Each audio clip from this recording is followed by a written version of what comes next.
relevant. If you look at Apple, the name and the products don't match, but Apple is a universal name. Like every country has Apple. Like every country has an apple somehow, right? And we all eat apples somehow.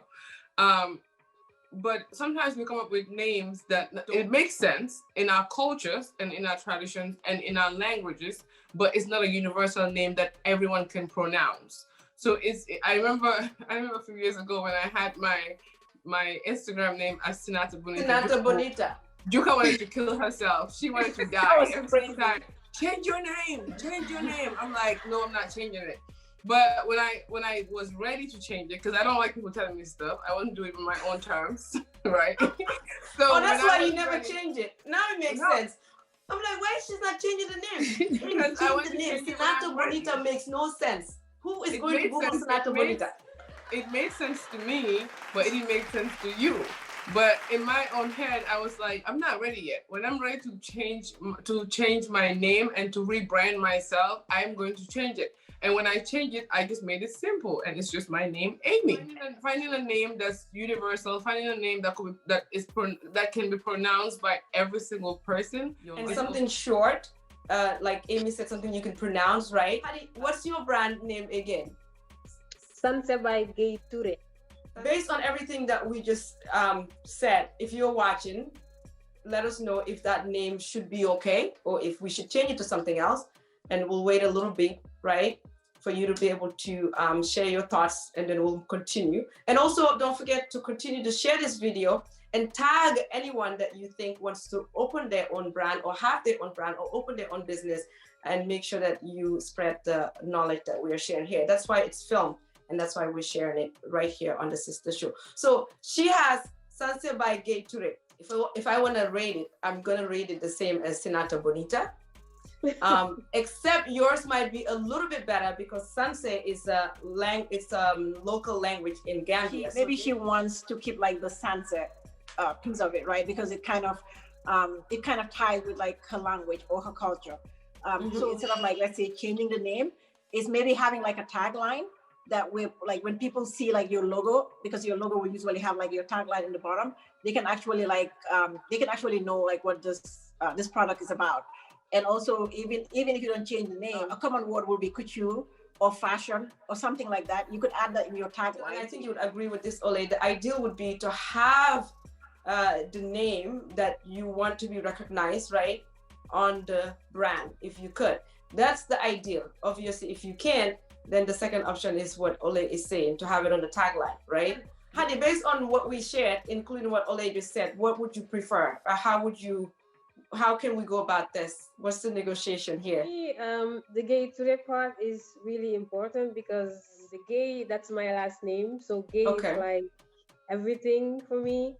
And the Ture part is, my husband's name is Ture, and he's like extremely supportive of everything I do. So is the rest of his family, and the Gay is for my family and also for my kids.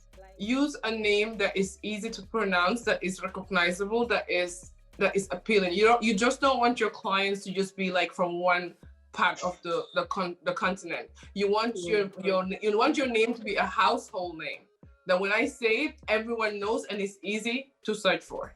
Yeah. And you know, this is a struggle that a lot of people go through, right?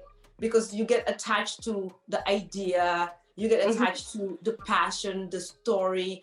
It's beautiful, but at the end of the day, you also want to think of what is going to sell internationally. If I want to scale up, if I want to sell this business, if whatever it is, what is going to make sense down the line? So what I saw earlier with your outfits that you have, it looks like a Western type fashion and also an African. So it's more like an infusion between the two cultures. So if you can just find a balance where you can sell your products in the West and also in Africa, that would be great. Yeah. So Aisha, as you know, we already said with Sanse by Haddy Gay, we're gonna try to see how we can take it to a global scale, right? So obviously Aisha's homemade hot sauce. Is that Aisha's Homemade Hot and Spicy. Okay, so as you know, what we already discussed, we may not be able to use that name. It's not ideal for you since you're thinking about venturing in other things and also all the things that we discussed. So what do you think about yours for it to be able to be a bit different? I've been thinking, I thought about a lot of names actually, but I never thought about removing the Aisha part. Yeah, because I think a lot of people know that Aisha part of it. Right. And it's your identity too. And it's beautiful if you can always use the name. So I think that's completely fine.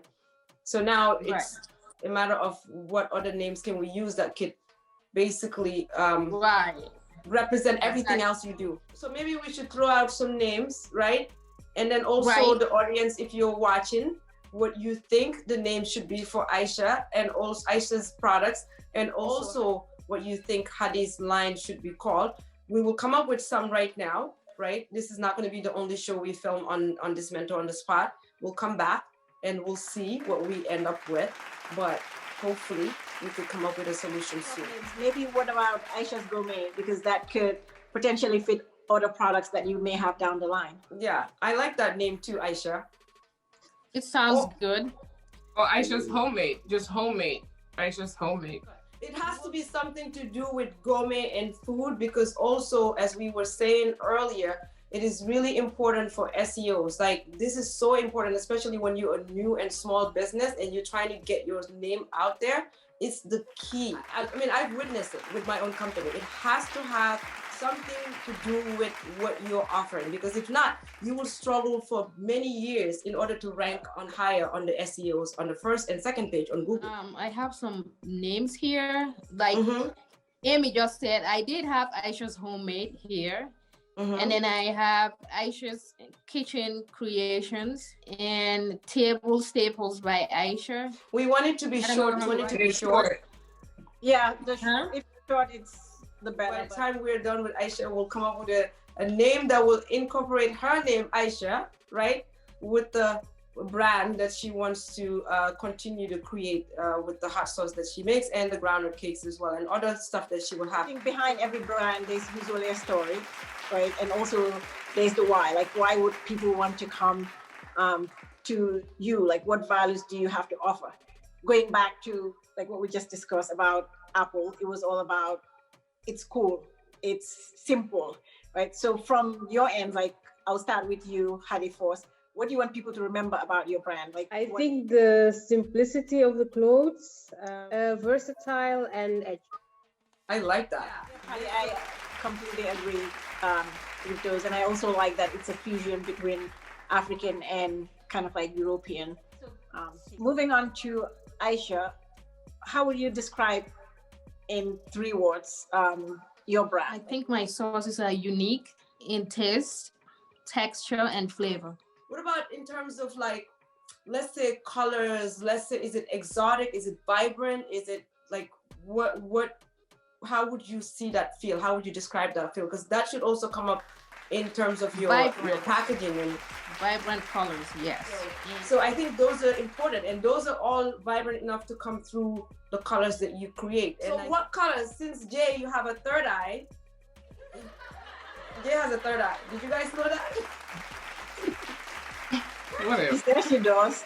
She says she does. What colors do you see in terms of, let's say, Haddy? Because I think even Haddy, even though your colors, your clothes already show the color, but even your little tag, right? Your packaging, right? All that stuff should speak loudly of the colors that you want to project for your brand. Yeah, I have an example of one of those bags. Perfect.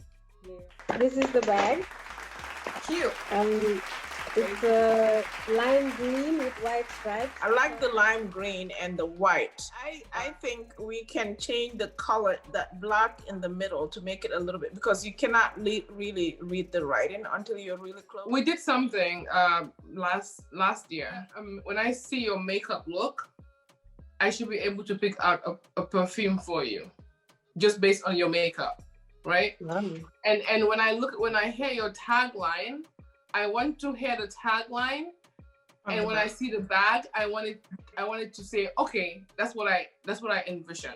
So Haddy, what you said about your brand, we all understand it, which is simple, versatile, and edgy. So I think what we are trying to say here, and as Amy was alluding to, it should be expressed everywhere within your brand, whether it's the clothes, whether it's the bag that you put the clothes in, whether it's the tag that comes in the clothes, everything, your website, right? Your social media pages, everything should loudly say these things, right? Without actually saying it, but just from visually looking at it, you could actually identify what your brand is about. I don't know if that makes sense, so right? As Yuka said, it should all tie, everything basically should tie together. Like it should be a whole package, right? Like simplicity, the edginess, it should come through everything that you create visually, including the logos that you're going to create. So you can actually make that a tagline: simplicity, edgy, and versatile.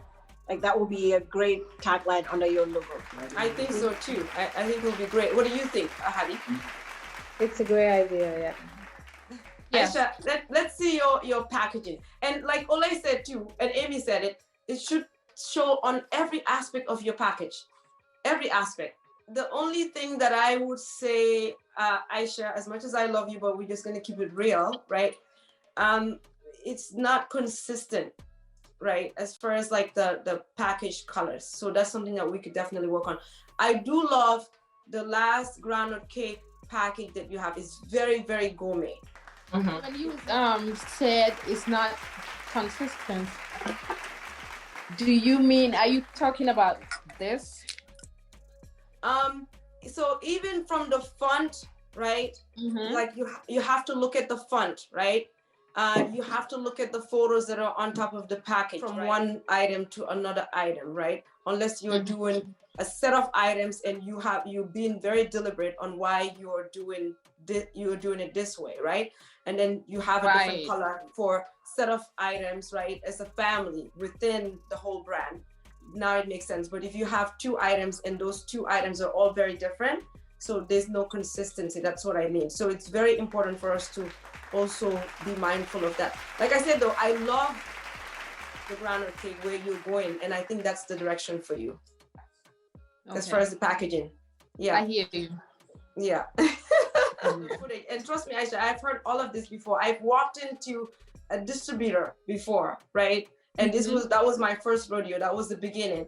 And everything I did with Jukas Organic was like, no, you see this name right here? Your logo should not be bigger than what the item is. The item should be bigger. Your logo should be smaller. Change this, put this here. So all of that was said to me by a distributor before they were able to allow my products to go in. And I had to change everything, even though we had a lot of products already set to go. But in order for me to go into that company, I had to do that. So those are some of the things. I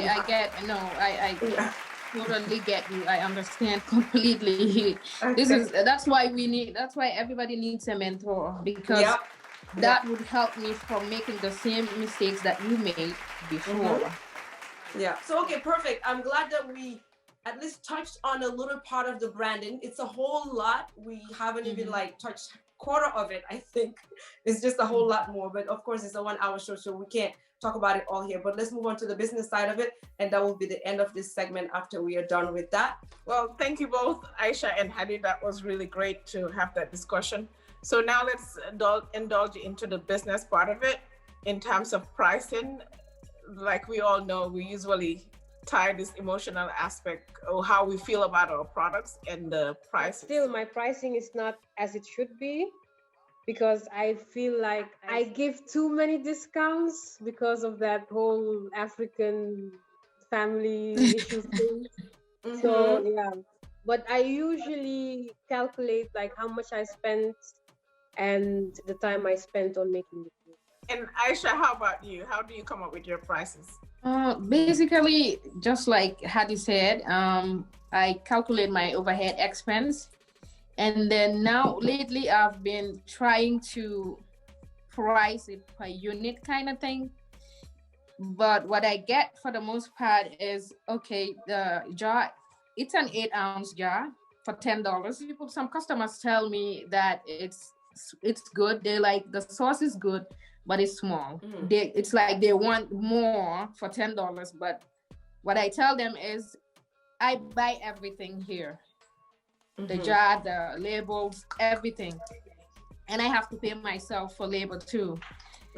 But for the most part, it's like, okay, sometimes I negotiate. I'm like, okay, you pay for the products and I'll pay for shipping.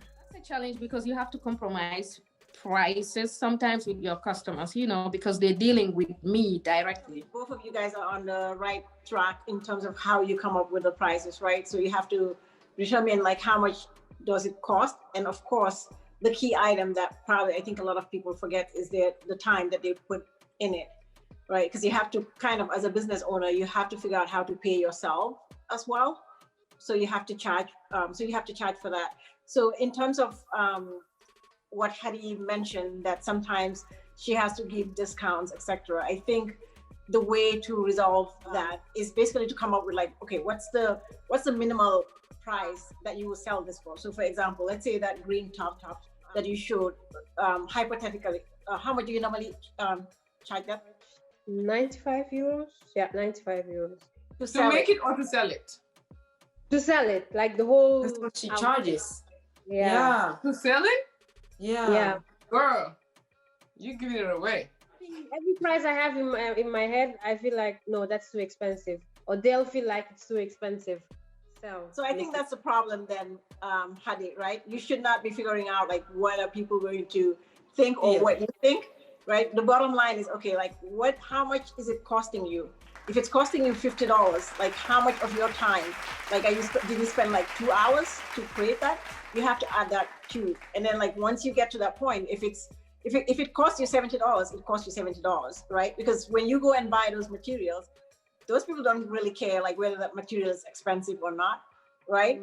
It's not just a matter of price, but you're putting like your energy, right? You're sacrificing a lot of things to put into this piece of product that you're creating. So if people do not appreciate it, I know they're the customers, but too bad, because you're investing money and you're making sure that you're creating something of quality.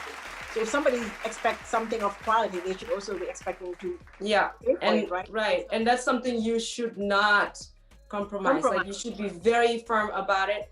This is it, and this is it, and this is it. And because like I said earlier in the beginning of the show, if you treat it as a third party, it's not you, it's nothing to do with them.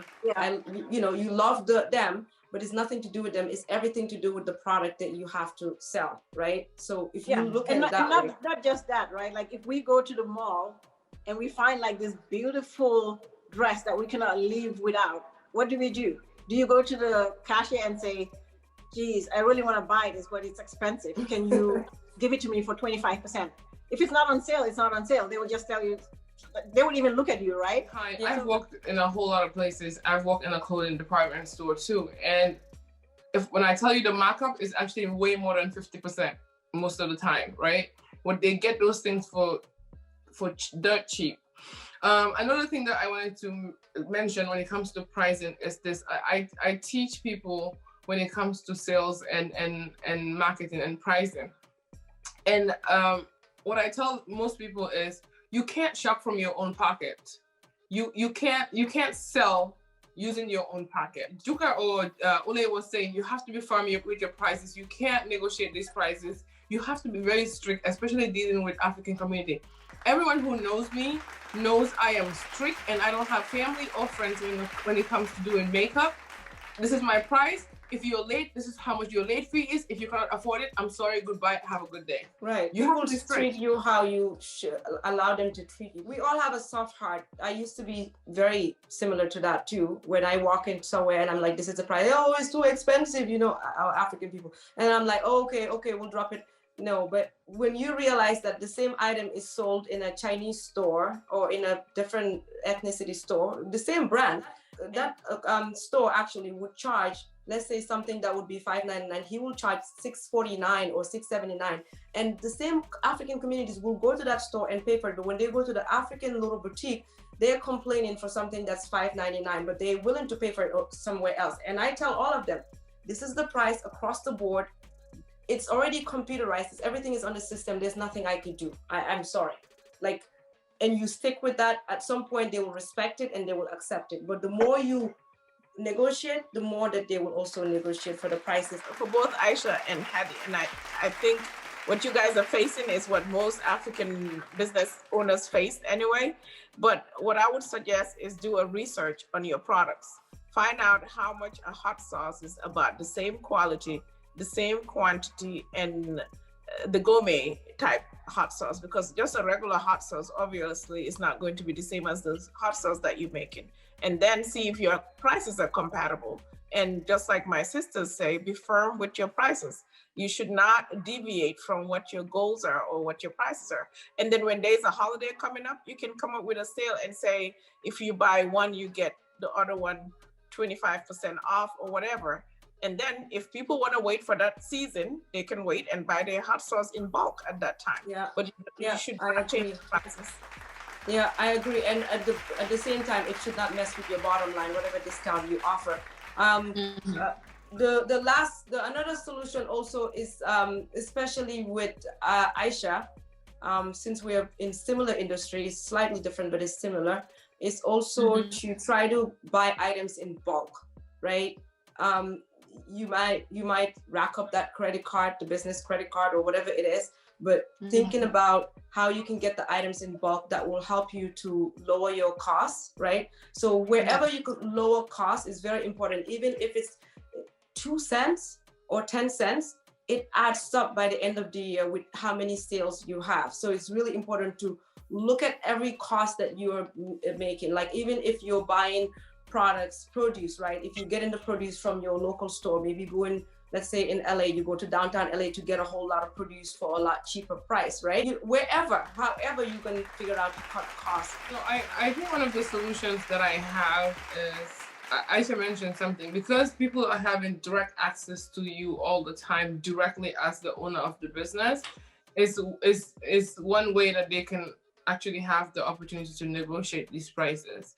Now, when you have a website, most of them don't have the opportunity to negotiate these prices. When I was doing my my masterclass in Gambia, most people don't have you don't have access to me. You have to go directly to the site to pay for these prices, and so you don't have an option to ask me for a family discount or anything. Whoever calls me directly and say, hey, I want to buy a ticket, is there a discount? I don't even have the tickets. You have to go to the website. Okay, Amy, that's actually a great point about the website. So in terms of visibility and sales, there's different channels because of all the technology now, social media. There's so many options that you have. Like when you're starting out, of course, you just want to start out with your friends, your family, close-knit neighbors, etc. But as you scale, you want to go into all the different channels that are out there. So there's Pinterest, which is a great tool that a lot of businesses are using. There's a whole bunch of sales that you can make. So instead of building your own website and cashing out almost $1,000, you could actually go on, there's a platform called Shopify. They have templates and everything. You just need to do a little bit of research, and for $30 a month, you could actually have a website up and running. I like the idea of what Ole just said, to create your own website on Shopify and stuff. It's really easy. It's very simple. And you see a lot of our families and friends, Africans, selling things on Facebook. There's nothing wrong with that. I'm thinking if you limit it to Facebook, you're only limited to your family and friends, that people that know you.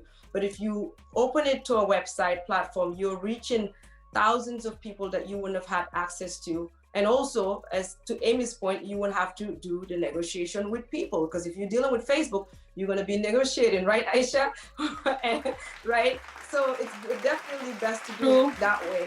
Yeah, and even on Shopify, they have different channels. Sometimes when you go on a blog, you click on something, you see that you could buy it. These are all channels that are linked through your Shopify. When you start it, you'll see it's amazing. So it's something definitely you guys can look into and do. And it's a very reasonable cost. Speaking of channels, there's another channel I could say is like reaching out to bloggers, right? There's a lot of bloggers that currently write about food, organic food or gourmet products, etc. You could always like reach out to see like who the writer of the blogger is and say, hey, can you showcase my product? Because that actually help you also with the SEO ranking, and then they can actually just do a shout out. Yeah, and that's the backlink. And we're not going to share everything, on here on the sister show right now, because that's why it was important for everybody to apply. But obviously we got the 2 finalists, which is Aisha and Haddy, right? So we're gonna share all these secrets with them, all these other tips that Ole just said that you could actually help to rank your SEO higher. That's the backlink that Ole was just talking about, and a whole lot more stuff. But Pinterest is actually one that is very underrated that Ole just also mentioned. And one thing I like about Pinterest, I don't know if you guys are aware of this, on social media, you have to keep posting, right? On Facebook and Instagram, you have to keep posting. If not, the number of people that come onto your page, the impressions get lower. And Pinterest is not like that. Once you post it, that's it. Other people are gonna keep reposting it. And it directly has an effect on your SEO ranking. Sometimes when you Google something, you see something comes up and it actually is linked to somebody's Pinterest. That's from them pinning it. So these are all tips that we're gonna share with you guys, Aisha and Haddy, later. To Ole's point about, reaching out to bloggers, one of the things that people do quite often now is to reaching out actually to vloggers, which is mostly YouTubers, right? And those people have a huge outreach because they could just put your link on their description bar. And let me tell you, you could do a whole lot of sales. But another key point is the Tumblr, which you will do yourself, right? You open a Tumblr account, it's another blog form, and you make sure that you link it directly to your social media. Now, when you see people post on Instagram and they write a long content, it's not just because they want to write a long content, it's because it's directly linked to a blog, right? That will help the SEO, right? So it's a whole lot that we could just sit here and we'll be here for hours, but we don't really have the time for that, unfortunately. So we're gonna share those tips with Aisha and Haddy later on as we continue this mentor on the spot with them. On that note, we're gonna go ahead and close this segment out to move on to the hot soup and of course the sisters clap back. But first, let me just see, Aisha and Haddy. Aisha first, how do you feel about everything we talked about? I feel great. I felt sad when the Oprah Show was gone. Mm-hmm. But I guess God was saying that, okay, Oprah's gone, but look who's here now. The sister show's here. So for that, I'm grateful. And I'm thankful for that, for all of you, each and every one of you. Thank you for your time. Thank you for your intentions. And I pray that you guys are going to be on national TV very, very soon. Yeah. From your mouth to God's ears, and inshallah all of us collectively together to raise up to our highest fulfillments that we want in life. Inshallah, it can happen. Haddy, how do you feel? Did we shake you up a bit? Yeah, I'm just really happy and grateful, and I've learned so much from you guys, so thank you so much. And just you taking your time and wanting to help us without asking for anything in return. That's just, thank you so much. Thank you. You guys are welcome.